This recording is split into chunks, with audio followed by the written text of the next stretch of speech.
उतलुग भी कौन है? मंगोल आक्रमणकारी। तो तागी के नेतृत्व में मंगोल आक्रमण हुआ था। इसमें अलाउद्दीन खिलजी का एक सेना नायक था जफर खान, उसकी हत्या हो गई थी। और फिर आखिर में जाकर अलाउद्दीन खिलजी ने मलिक काफूर के सहयोग से इसको क्या कर दिया था? समाप्त कर दिया था मंगोल आक्रमण को। तो एक मंगोल आक्रमण से महत्वपूर्ण फैक्ट बनता है अलाउद्दीन खिलजी के समय कितने हुए थे? 6 हुए थे और सर्वाधिक भी इसी के समय हुए थे। देखो अलाउद्दीन खिलजी के प्रति आंतरिक विद्रोह यानी कि परिवारवाद वाले लोगों ने या अमीरों ने क्या करा था? विद्रोह करा था। तो विद्रोह महत्वपूर्ण है। एक है अकद खां का विद्रोह। किसका विद्रोह? ये अलाउद्दीन खिलजी का भतीजा था। जब अलाउद्दीन खिलजी रणथंभौर का अभियान करने जा रहा था और रास्ते में एक जंगल में क्या कर रहा था? शिकार करने गया। तो इसी समय अकद खान ने क्या कर दिया था? मंगोल सैनिकों के सहयोग से विद्रोह कर दिया और यहाँ पर अलाउद्दीन खिलजी कहाँ बेहोश हो गया था? अलाउद्दीन खिलजी। तो इसने अफवाह फैला दी कि अलाउद्दीन खिलजी क्या हुआ? मारा गया है और स्वयं को क्या कर दिया? शासक बना दिया और अलाउद्दीन खिलजी वापस उठ खड़ा हुआ और इसको निपटा दिया अकद खान को। फिर था हाजी मौला का युद्ध। किसका युद्ध है? देखो हाजी मौला जब रणथंभौर का आक्रमण में कौन गया था? अलाउद्दीन खिलजी था। तो दिल्ली में अलाउद्दीन खिलजी के परिवार के किसी व्यक्ति को हाजी मौला ने क्या उत्तराधिकारी बना दिया? क्या बना दिया? और फिर अलाउद्दीन खिलजी के सैनिकों ने इसको क्या कर दिया? मार दिया। ठीक है, तो ये दो व्यक्ति हैं अकद खान और हाजी मौला, जिन्होंने क्या करा था? विद्रोह करा था। देखो विद्रोह को दबाने के लिए अलाउद्दीन खिलजी का जो राजस्व सिद्धांत था ना, वो क्या था? क्रूर था। क्या था? विनाशकारी था, बलबन के समान। इसने 4 अध्यादेश जारी करे थे। तो इसने अनुदान की जो भूमि दी थी, अनुदान की भूमियां जो होती है इनाम में दी जाती है, वक्फ को दी जाती है, ये क्या होती है? राजस्व से मुक्त होती है। क्या होती है? और उपजाऊ भूमियां होती है। भाई जैसे कोई सैनिक है, कोई सेनापति है, उसने अच्छा काम करा तो क्या राजा क्या करते थे? पहले अरे ऐसे अपने आप ही इनाम देते नहीं देते, उस समय क्या भूमियां देते थे, जमीनों को बांटते थे।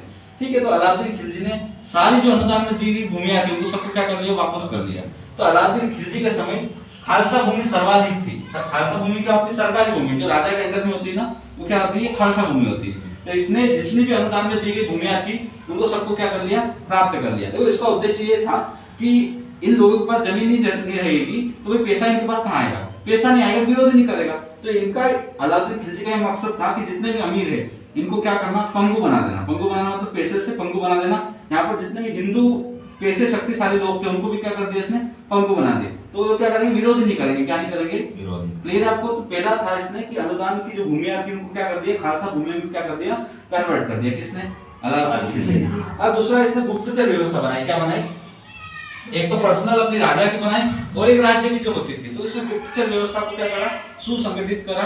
क्यों? क्योंकि गुप्तचरी क्या है? राज्य के अंदर अगर कोई रणनीतियां बन रही है इसके खिलाफ तो गुप्तचरी क्या बताएंगे? इसको जानकारी बताएंगे। तो इसने क्या करा? गुप्तचर व्यवस्था की क्या करी? स्थापना करी। फिर देखो इसने शराब, भांग, जुआ के जो अड्डे थे उनको क्या कर दिया? बंद करा दिया। क्यों बंद करा दिया? कि अमीर फुर्सत के समय में क्या यहाँ पे आते थे और इन्हीं अड्डों पे क्या होती थी? युद्ध की और विरोध की क्या होती थी? नीतियां बनती थी। तो इसने शराब, भांग, जुआ को क्या कर दिया? बंद करवा दिया। इसके बाद इसने सामाजिक समारोह और आपसी विवाह किसके? भाई अमीरों के लड़का लड़की के जो विवाह होते थे ना वो तक बंद करवा दिए इसने। क्योंकि विवाह में क्या होता था? लोग आपस में मिलते थे, अमीर आपस में मिलते थे, वो संगठन बना लेते थे या फिर सामाजिक समारोह में मिलते थे। तो इनको इस चीजों का सबको डर था। इसने सारी चीजें क्या करवा दी? बंद करवा दी कि अमीर एक दूसरे से मिले ही नहीं और क्या गुटबाजी हो नहीं और विरोध भी नहीं होगा। क्लियर है आपको? तो अभी हमने क्या देखा? अलाउद्दीन खिलजी का मंगोल आक्रमण देख लिया। फिर इसके विरुद्ध 2 लोगों ने विद्रोह करा था, एक अकद खान का, हाजी मौला का विद्रोह। फिर देखो इसी ने अपने राजस्व सिद्धांत यानी अपने राज्य को बनाए रखने के लिए 4 अध्यादेश जारी करे थे। अमीर अपना सिर न उठा सके। ठीक है, तो 4 अध्यादेश क्लियर है। पहला शासक है जिसने अपने शासन में अध्यादेश ले गया है। कौन? अलाउद्दीन खिलजी। इसको ध्यान रखना है। अब देखो भू राजस्व व्यवस्था है। अलाउद्दीन खिलजी की क्या है? भू राजस्व व्यवस्था। जो दोआब मतलब 2 नदियों के बीच का एरिया होता है उसे दोआब बोला जाता है। तो दोआब क्षेत्र में इसने भूमि की क्या कराई? माप कराई। क्या कराई? भूमि की माप कराई। क्या? भूमि को नापना। नापना। नाप से क्या होता है? कोई जैसे कि मान लो ऐसे क्या है कि आपके पास खेत का टुकड़ा है तो एक अंदाजे से आदमी क्या लेता है? पैसा लेता है ना। लेकिन आप माप करवा दोगे पता चल जाएगा कि ज्यादा होगा तो राजा को फायदा होगा ना उससे। तो इसलिए दोआब में क्या कराई? भूमि की माप करवाई। माप करवाने वाला प्रथम मुस्लिम शासक था। कौन? अलाउद्दीन खिलजी। अरे क्लियर है? देखो इसने मध्यस्थ वर्ग कौन? जैसे कि ये खेत का किसान है और ये राजा। अरे क्लियर है आपको? तो देखो राजा डायरेक्ट तो व्यक्ति क्या है? राजस्व एकत्र नहीं करता था। तो गांव के पहले चौधरी होते थे। क्या होते थे? चौधरी होता था। या इनको चौधरी को अलग अलग शब्द में बोला जाता मुकदम और खून। ये क्या होते थे कि जो राजा होता था इससे भी या किसानों से राजस्व एकत्र करने के लिए पैसा लेता था। क्या करता था? पैसा ले रहा आपको, राजा से भी ले रहा है, और जब राजा ने मान लो एक गांव का फिक्स कर दिया कितने पैसे हैं, उसके बाद अतिरिक्त जो पैसा बचता था वो भी रख लेता था कौन? चौधरी। ठीक है, तो ये इनकी जो पावर थी उसको क्या कर दिया अलाउद्दीन खिलजी ने? समाप्त कर दिया। जो मध्यस्थ वर्ग था किसानों के बीच में और राजा के बीच में, उसको क्या कर दिया इसने? समाप्त कर दिया। किसने? अलाउद्दीन खिलजी ने। फिर ये भू राजस्व कितना लेता था? 50% लेता था। अगर आपको खाद्यान्न उत्पन्न हुआ है आपके खेत में, कितना परसेंट ले रहा है राजस्व? 50%। इसके अतिरिक्त घड़ी, घड़ी मतलब जो रहने का घर है उसका भी टैक्स लेता था, और चरी जो चराई पशु चरते थे ना उसका भी कर लेता था। चरी को और घड़ी कर भी लेता था कौन? अलाउद्दीन खिलजी। अब देखो इसने एक विभाग था दीवान ए मुस्तक राज, इसकी स्थापना करी। ये राजस्व इकट्ठा करता था। क्या करता था? राजस्व। इसमें एक अधिकारी था मुस्तक राज। कौन अधिकारी था? मुस्तक राज। जिसकी बकाया राशि रहती थी उससे राशि प्राप्त करना, जमीनें जब्त करना, ये मुस्तक राज का काम होता था। तो दीवान ए मुस्तक राज क्या था? तो भू राजस्व एकत्र करता था। ठीक है, फिर देखिए आप सैन्य सुधार। अलाउद्दीन खिलजी पहला शासक था जिसने स्थायी सेना रखी। कौन सी सेना रखी? इसने दाग, घोड़ों के ऊपर दागना। स्थायी सेना मतलब सर पहले क्या होता था? अस्थायी सेना रखते थे, जैसे आक्रमण होना है तो उसी समय भर्ती करते थे, लेकिन इसने पहले से भर्ती करके उनको नगद वेतन देना प्रारंभ करा। किसने? अलाउद्दीन खिलजी ने, क्योंकि मंगोल आक्रमण कभी भी हो सकता है, इसलिए इसने सेना रखी, स्थायी सेना। फिर दाग प्रथा, दाग का मतलब घोड़ों को दागना। जैसे क्या होता था, सैनिक जो रहते थे ना भाई ट्रेनिंग लेके अच्छे घोड़े की जगह युद्ध में क्या खराब घोड़े ले जाते थे, कमजोर घोड़े ले जाते थे, इसलिए इन्होंने दाग प्रथा फिर भूलिया। देखो अपने यहाँ भी आर्मी में क्या फिंगरप्रिंटिंग लेते हैं, पूरा आधार कार्ड वगैरह बना हुआ है, उस सैनिक की जगह वही सैनिक रहता है, आईडी कार्ड पूरा रहता है। उस समय क्या रहता है? हुलिया बनाते थे। क्या बनाते थे? बाहुबली में आपने मास्क देखा होगा उस लड़की का, अरे हुलिया नहीं था उसका, नीचे गिरा था ना, वो हुलिया पद्धति थी इसमें। ठीक है, फिर देखो लूट का माल। अलाउद्दीन खिलजी के पहले जितने भी शासक थे उसमें अगर किसी राज्य से लूट प्राप्त होती थी तो सैनिकों को कितना दिया जाता था? 4/5 भाग दिया जाता था। लेकिन अलाउद्दीन खिलजी ने इसको चेंज कर दिया और सैनिकों को मात्र कितना दिया गया?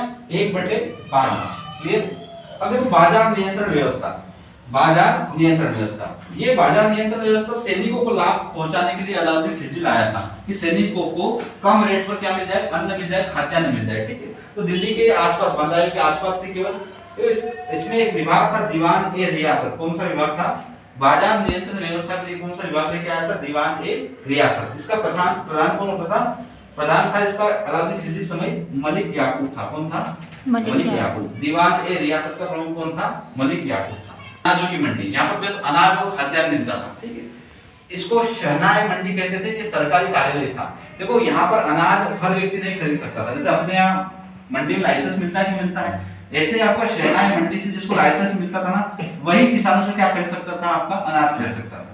ठीक है, फिर वस्त्र बाजार, इसे सराय ए अदल कहा गया। ठीक है, यहाँ पर वस्त्र, सूखे मेवे, घी, तेल मिला करता था। ठीक है, बाजार व्यवस्था इतनी कठोर थी अलाउद्दीन खिलजी के समय कि अगर कोई व्यक्ति कम तोलता था व्यापारी तो उसके शरीर से इतना ही मांस निकाल लिया जाता था।